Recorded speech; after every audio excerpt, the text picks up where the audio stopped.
Mas ligtas na biyahe. Ito ang nais ng Land Transportation Office o LTO para sa lahat ng mga biyahero na dumadaan sa mga expressway. Ayon kay LTO Chief Assistant Secretary Vigor Mendoza II, gagawa sila ng mga hakbang upang mabawasan ang mga aksidente na nangyayari sa mga lugar na ito.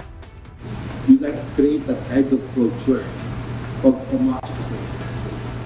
In so doing, the initial steps which we agreed with our deputized agents is to increase visibility of law enforcers along the expressway.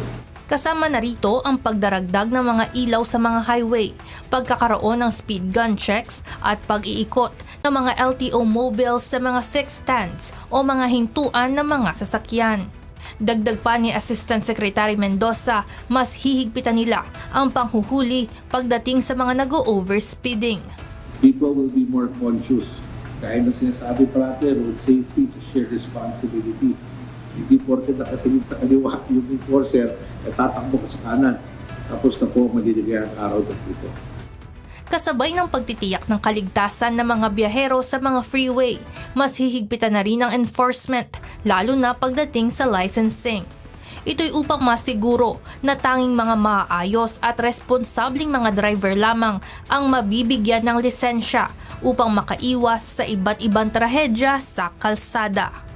Kailangan natin baguhin yung mga lumang pamamaraan na nagdudulot na aksidente sa ating mga kababayan. One accident too many.